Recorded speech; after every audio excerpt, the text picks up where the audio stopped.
So we were talking about my premonition this morning, the message that was given to me, wartime coming.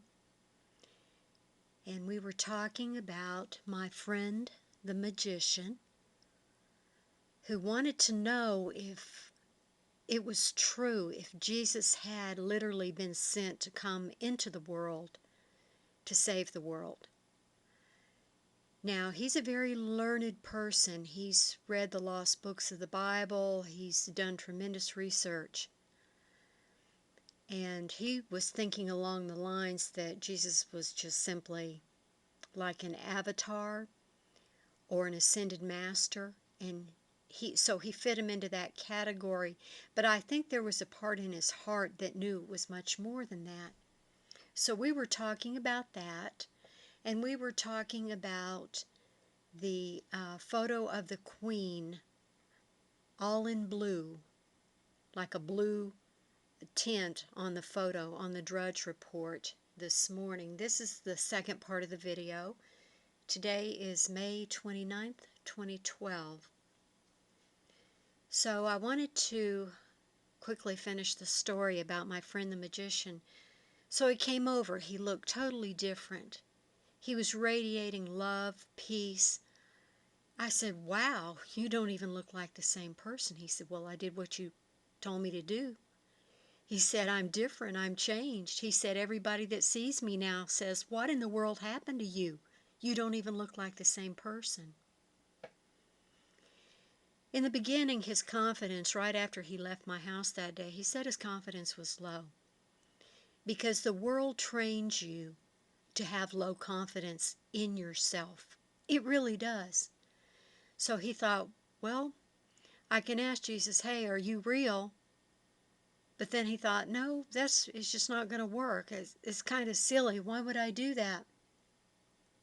He realized he didn't have any confidence in himself, and he told me it triggered a series of events that led him to the point that he had reached where he was so changed. He said that day he checked his email. There was a message there. Very strange message, because there was no one that had sent it. He clicked on the message, and the message said, "Have confidence in yourself." Well, that shook him up. He thought, wow. He thought, well, maybe that's just a coincidence. So he began talking with his friends. Now, you've got to understand, the younger generations today are not stupid. They are not stupid. They're not blind like the older people are in many ways. And that's because if they want an answer to a question, they'll go ahead and they'll start searching, and they'll start looking. They'll start asking questions. They'll start digging through information. So he told me that he and his friends had been on a journey, and they were at the point where they really wanted to know if Jesus was real. Did he really do what he said he did? Is the Bible real? Is it true? So the Spirit of God began speaking to him, and he began to have very unusual experiences. He said he was literally carried up into the heavenly realms. Something was placed in his hand, and he was brought very gently back down. He said there was an angelic being on either side of him, lifting him up, escorting him up. And that was all at that time that his memory could remember. As he was coming back down, he saw his body lying there in the bed. He said he had such love and such peace and tremendous happiness. And he said the great thing about his experiences is that he was able to share it with his friends because many of them were going through similar experiences. So they were all encouraging each other. They had set out to look for the truth, and that's what they were doing. They were finding the truth. He told me that the Spirit of God became alive in his heart, really began to speak to him and work with him. He was instructed to burn all of his black magic and white magic spell books. So he did. He started a bonfire out in the backyard. He put the books in one at a time, and he started noticing things were happening. He started hearing these very strange sounds. And he said, as the smoke billowed up, it tried to reach him.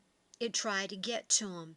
And he immediately knew those were the demonic spirits that were trying to enter into him from these books. So he had to keep moving.